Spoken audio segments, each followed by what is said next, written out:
चलिए स्टार्ट करते हैं। यह वीडियो संविधान के भाग 1 का दूसरा पार्ट है। इसमें हम लोग देखेंगे कि कब कब संविधान के भाग 1 में वर्णित आर्टिकल 1 से 4 मेनली आर्टिकल 2 और 3 जिसकी पिछले वीडियो में डिस्कशन किया गया था उसका प्रयोग करके राज्यों की स्थापना या उनका पुनर्गठन किया गया था। ठीक है, तो सबसे पहले उससे जानने से पहले हम लोग देख लेते हैं। इसमें सब एक पॉइंट आता है राज्य पुनर्गठन आयोग और राज्य पुनर्गठन अधिनियम। ठीक है, और उससे पहले देख लेते हैं कि कुछ हिस्टोरिकल पार्ट क्या था जब राज्यों के पुनर्गठन की मांग उठ रही थी उस समय। देखिए 1948 में जब देसी रियासतों का विलय हो गया था तो उसके बाद दक्षिण भारत में भाषा के आधार पर राज्यों के पुनर्गठन की मांग होने लगी। एग्जाम्पल के लिए देखिए यहाँ पे मैप में, जैसे यहाँ पे क्या है, ये है तमिल भाषी राज्य, तेलुगु भाषी राज्य, कन्नड़ भाषी राज्य। मैक्सिमम जो मेजॉरिटी है भाषा के आधार पर, उनके आधार पर राज्यों के गठन की मांग होने लगी। तो उसके बाद क्या हुआ, जून 1948 में भाषा के आधार पर राज्यों के पुनर्गठन की मांग को समझने के लिए कि ये क्या फेयर है या नहीं है, एक धर आयोग की स्थापना की गई जिसके अध्यक्ष थे SK धर। ठीक है, इस आयोग ने क्या किया, भाषा के आधार पर राज्यों के पुनर्गठन की मांग को डेनी कर दिया। फिर भी मांग हो रही थी तो क्या हुआ, 1948 में फिर से दिसंबर 1948 में एक JVP कमेटी का गठन कर दिया गया। इसको JVP नाम इसलिए दिया जाता है कि इसमें 3 के मेंबर थे, जवाहरलाल नेहरू, वल्लभ भाई पटेल और पट्टाभी सीतारामैया। ठीक है, ये स्वतंत्रता के समय कांग्रेस के अध्यक्ष थे। इस कमेटी ने भी आपका भाषा के आधार पर राज्यों के पुनर्गठन की मांग को अस्वीकार कर दिया। उसके बाद क्या हुआ, 1953 में आंध्र प्रदेश में कांग्रेसी नेता थे एक पोट्टी श्री रामुलु। इन्होंने क्या किया कि भाषा के आधार पर आंध्र प्रदेश के गठन की मांग, यानी मद्रास, पहले तमिलनाडु मद्रास के नाम से जाना जाता था और उसी में आंध्र प्रदेश आपका ऐड था। तो इन्होंने क्या किया कि तेलुगु भाषी राज्य से आंध्र प्रदेश यानी तमिल भाषी राज्य को अलग करने के लिए भूख हड़ताल कर दी और 56 दिनों बाद भूख हड़ताल से इनकी डेथ हो गई। अब क्या हुआ, वहाँ पे रिवॉल्यूशन उग्र हो गया। तो उसमें क्या हुआ कि अक्टूबर 1953 में सरकार ने तमिल भाषी राज्य एक आंध्र प्रदेश की स्थापना कर दी। ठीक है, और उस समय आंध्र प्रदेश की राजधानी कहाँ बनाई गई, कुर्नूल में। ठीक है, अब क्या हुआ, आंध्र प्रदेश की स्थापना हो गई तो भारत में अलग अलग स्टेट में भी भाषा के आधार पर राज्यों की मांग होने लगी। तो उसके लिए दिसंबर 1953 में एक राज्य पुनर्गठन आयोग की स्थापना हो गई। ठीक है, इसके 3 मेंबर थे, यहाँ पे दिया गया है देखिए। दिसंबर 1953 में फजल अली की अध्यक्षता में 3 सदस्यीय राज्य पुनर्गठन आयोग का गठन किया गया था और इसे फजल अली कमेटी इसलिए कहते हैं क्योंकि इसके अध्यक्ष थे फजल अली। बाकी 2 मेंबर कौन से थे, KM पडिक्कर और HN कुंजरू। ये पूछ लेते हैं कभी कभी कि इस कमेटी में बाकी 2 मेंबर कौन थे, है ना, या तीसरे मेंबर कौन थे, ऐसे। अब इस कमेटी ने 1955 में अपनी सिफारिश पेश की और क्या क्या सिफारिश पेश की उसको देख लेते हैं। राज्य के पुनर्गठन में भाषा को प्रमुख स्थान दिया गया, यानी जब राज्यों का गठन हो या पुनर्गठन हो तो उसमें भाषा को एक आपका ऐड फैक्टर माना जाए। दूसरा, एक राज्य एक भाषा के सिद्धांत को अस्वीकार कर दिया। इसने भी पिछली कमेटी की तरह भाषा के ही आधार पर राज्यों की स्थापना हो इसको डेनी कर दिया। तीसरा, राज्यों के पुनर्गठन में भाषा की भारत की एकता को प्रमुखता दी जाए। इसका क्या अर्थ हुआ कि जब राज्यों का गठन हो, चाहे भाषा के आधार पर हो या ना हो, लेकिन अगर उसकी वजह से भारत की एकता में या सहिष्णुता में प्रॉब्लम आ रही है तो उसको डेनी कर दिया जाए। अब देखिए इसने एक और सिफारिश की कि 1950 में जब 26 जनवरी 1950 को भारत का संविधान लागू हुआ था तो उसमें राज्यों के 4 कैटेगरी को डिफाइन किया गया था। ठीक है ना, इसने क्या है कि वो 4 कैटेगरी वाला आपका मेथड हटा के सारे एरिया को राज्य और केंद्र शासित प्रदेश यानी UT में बांट दिया जाए। ठीक है, कमेटी ने 16 राज्य और 3 केंद्र शासित प्रदेश की स्थापना की सिफारिश भी की। मतलब उस समय जो प्रेजेंट भारत था उसमें 16 राज्य और 3 केंद्र शासित प्रदेश की स्थापना की सिफारिश कर दी। अब क्या हुआ, कमेटी की सिफारिश को अमल करने के लिए एक राज्य पुनर्गठन अधिनियम लाया गया और उसने क्या क्या आपका पॉइंट लाया, उसमें देख लीजिए कमेटी की सिफारिश को अमल करने के लिए 1956 में 7वां संशोधन किया गया। किसमें?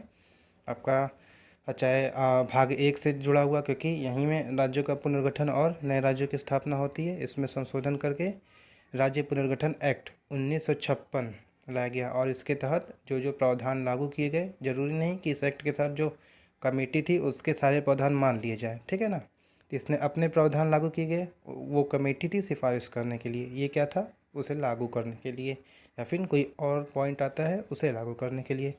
तो क्या क्या पॉइंट लागू किए? देखिए, भारत भाग ग और घ, यानी अभी बताया था कि 4 भागों में डिवाइड थे 1950 में, जिसमें से ग और घ को हटाकर समाप्त करके क और ख को रखा गया, यानी राज्य और केंद्र शासित प्रदेश बना दिया गया। मतलब फजल अली कमेटी की इस पॉइंट को कि राज्य और केंद्र शासित प्रदेश बना दिए जाए, इसको मान लिया।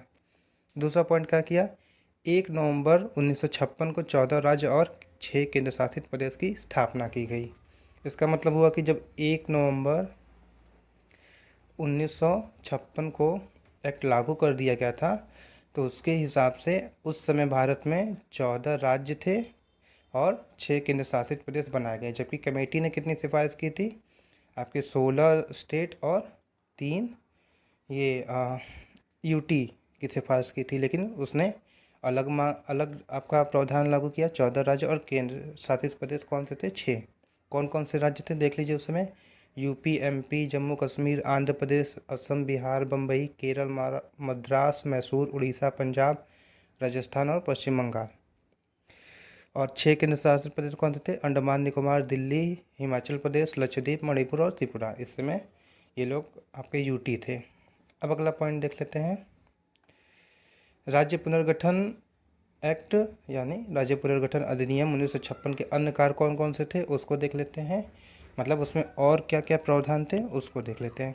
देखिए, पहला, कोचीन, मद्रास, कन्नड़ राज्य के कुछ क्षेत्रों को मिलाकर केरल बना दिया गया। देख लीजिए, यहाँ पे आपका कोचीन था, यहाँ पे पहले कोचीन था, ये मद्रास था और कन्नड़ राज्य को मिलाकर एक केरल राज्य की स्थापना कर दी गई। तो केरल राज्य की स्थापना 1956 में हुई थी। और हैदराबाद को आंध्र प्रदेश में मिलाकर आंध्र प्रदेश बना दिया गया, यानी हैदराबाद में आंध्र प्रदेश की वो विलय कर दिया गया, ठीक है। इसका अर्थ क्या हुआ कि 2 राज्यों को मिलाकर स्थापना की गई, यानी आर्टिकल 3 का यूज कर दिया गया यहाँ पे, ठीक। तीसरा, सौराष्ट्र को बम्बई में विलय कर दिया गया, यानी उस समय के गुजरात को बम्बई में मिला दिया गया। ये भी आर्टिकल 3 के तहत राज्यों का पुनर्गठन किया गया, 2 राज्यों को मिलाकर एक बड़ा राज्य बना दिया गया। उसके बाद लक्षद्वीप को मद्रास से काटकर केंद्र शासित प्रदेश बना दिया गया। ये क्या क्या? इसमें भी आर्टिकल 3, क्योंकि 2 राज्यों को तोड़कर। अब देखते हैं राज्यों की स्थापना कैसे हुई। 1956 के बाद बनाए गए राज्य और संघ शासित क्षेत्र, यानी जब राज्य पुनर्गठन अधिनियम लागू हो गया उसके बाद आर्टिकल 2 और 3 का यूज करके कब कौन कौन से राज्य बने उसको देख लेते हैं। देखिए, पहला, 1960 में बम्बई को फिर से तोड़कर गुजरात यानी गुजराती भाषी राज्य और महाराष्ट्र मराठी भाषी राज्य में तोड़ दिया गया। तो यहाँ पे राज्यों का पुनर्गठन हुआ आर्टिकल 3 का यूज करके, ठीक। गुजरात आपका 15वां राज्य बना, उससे पहले 14 था। 1954 में दादर नगर हवेली को पुर्तगाल और पौंडीचेरी को फ्रांस से स्वतंत्र करा दिया गया। ये पहले क्या थे? उस समय भारत के हिस्से नहीं थे भारत के ही आपके पहले हिस्टोरिकल रूप से भारत के हिस्से थे, जैसा कि आर्टिकल 2 में बताया गया था, आर्टिकल 2 के पॉइंट ए में, ठीक है, कि पहले से आपके एग्जिस्ट हो लेकिन हिस्सा ना हो। उनको क्या किया? 1961 तक लोगों का स्वयं प्रशासन चलाया जाता था। उस समय 1954 में दादर नगर हवेली को मुक्त करा लिया था, ठीक है। लेकिन उसके बाद क्या था? 1961 तक वहाँ के लोग द्वारा ही वहाँ पे शासन किया गया। जिसके बाद क्या किया गया? 1961 में 10वां संशोधन किया गया 1961, और इसके द्वारा इसे केंद्र शासित प्रदेश बदल दिया गया, यानी यहाँ पे आर्टिकल 2 पॉइंट ए का यूज किया गया। इसको बस कंसीडर कर रहे हैं, लेकिन यहाँ पे बेसिकली आर्टिकल 2 का यूज किया गया है। उसके बाद 1961 में ही गोवा दमन दीव को पुर्तगाली कार्रवाई के माध्यम से आज़ाद कर दिया गया, और 12वां संशोधन 1962 यानी 1962 में गोवा को भी और दमन दीव को केंद्र शासित प्रदेश बना दिया गया, ये भी आर्टिकल 2 का यूज करके, ठीक है, आर्टिकल 2 पॉइंट ए।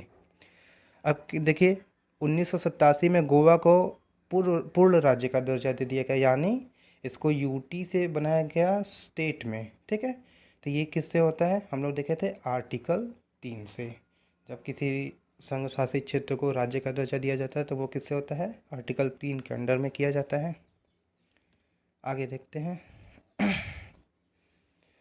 14वां संशोधन किया गया 1962 में, और पांडिचेरी को देखिए, पांडिचेरी को आपका 1954 में मुक्त करा दिया गया था। ठीक है, लेकिन 1962 में आपका फिर से संशोधन करके केंद्र शासित प्रदेश बना दिया गया। ठीक है, यानी इसमें यूज हुआ आर्टिकल 2.A। 1963 में असम से नागालैंड को तोड़कर 16वां राज्य बना दिया गया। यहाँ पे राज्यों का निर्माण हुआ एग्जिस्ट राज्य से, यानी आर्टिकल 3। 1966 में पंजाब को तोड़कर पंजाब, हरियाणा और चंडीगढ़ संघ शासित क्षेत्र बना दिया गया। ये भी आर्टिकल 3 का यूज हुआ। हरियाणा आपका 17वां राज्य बना। 1969 में मद्रास को तमिलनाडु कर दिया गया। यहाँ पे नेम चेंज हुआ। अब नेम चेंज किससे करते हैं, आर्टिकल 3 के तहत करते हैं, तो यहाँ पे भी आर्टिकल 3 का यूज हुआ। 1971 में HP यानी हिमाचल प्रदेश को पूर्ण राज्य का दर्जा दे दिया गया। क्या किया, यूटी से आपका स्टेट बना, यानी आर्टिकल 3 के पावर का यूज करके। 1972 में मणिपुर और त्रिपुरा को राज्य का दर्जा दिया गया। मतलब पहले ये तो जब 1956 में हुआ तो आपको यूटी थे, अब इसको राज्य का दर्जा, यूटी से स्टेट बना, यानी आर्टिकल 3। अलग अलग नंबर से यहाँ पे राज्य बने। 1972 में असम से फिर तोड़कर मेघालय को राज्य बना दिया गया, यानी राज्य का पुनर्गठन हुआ आर्टिकल 3 का यूज करके। आगे देख लेते हैं। 1972 में ही असम से अरुणाचल को और मिजोरम को तोड़कर उन्हें संघ शासित क्षेत्र बना दिया गया, यानी तोड़कर यूटी का निर्माण किया गया। लेकिन इसमें क्या किया गया कि राज्यों का ही तोड़कर, जो एग्जिस्ट राज्य से उसको तोड़कर केंद्र शासित प्रदेश बनाया गया। इसको भी आर्टिकल 3 के तहत ही किया गया, क्योंकि नए राज्य कोई नहीं है। 1973 में मैसूर कर्नाटक बन गया, यानी कर्नाटक का पहला नाम मैसूर था। 1973 से पहले तक इसमें नेम चेंज हुआ आर्टिकल 3 के तहत। 1974 में सिक्किम भारत में विलय की इच्छा जताई। अब देखिए, विलय की इच्छा जताई, ये पहले से कभी भारत के हिस्से में नहीं था हिस्टोरिकल रूप में, लेकिन अब देखिए 1974 में इसको संरक्षित राज्य दिया गया और संबद्ध राज्य, यानी जुड़ा हुआ राज्य का दर्जा। उसके बाद पहले इसे संबद्ध राज्य किया और 1975 में सिक्किम को पूर्ण राज्य का दर्जा दे दिया, यानी आर्टिकल 2 के पॉइंट B का यूज करके ऐसे राज्य जो पहले से एग्जिस्ट में नहीं थे, जिनको भारत ने अधिकृत करके राज्य का दर्जा दे दिया। तो ये पॉइंट हो गया। 1987 में मिजोरम, अरुणाचल प्रदेश, गोवा का पूर्ण राज्य, ये तो बता ही हैं। तो आर्टिकल 3 का यूज करके यूटी से स्टेट बनाए गए।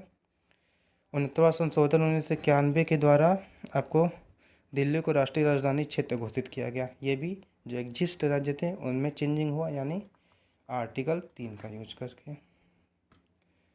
अब देखते हैं अगला क्या आता है। देखिए 1 नवंबर 2002 को MP को तोड़कर छत्तीसगढ़ बना, यानी राज्य का पुनर्गठन हुआ आर्टिकल 3। 9 नवंबर 2002 को यूपी तोड़कर उत्तराखंड बन गया। ठीक है, आर्टिकल 3 का यूज करके। 15 नवंबर 2002 को बिहार तोड़कर झारखंड बन गया, ये भी आर्टिकल 3। 2014 में आंध्र प्रदेश को तोड़कर तेलंगाना राज्य बना था, यानी ये भी राज्यों का पुनर्गठन, क्योंकि आंध्र प्रदेश पहले से था, तो आर्टिकल 3 का प्रयोग करके। तो इस वीडियो में हम लोग ने देखा कि कैसे आर्टिकल 2 और 3 का यूज करके राज्यों का पुनर्गठन और नए राज्यों की स्थापना हुई थी। इसका अगला पार्ट आपका नागरिकता से संबंधित होगा। इस वीडियो में बस इतना ही। चलिए, थैंक यू सो मच।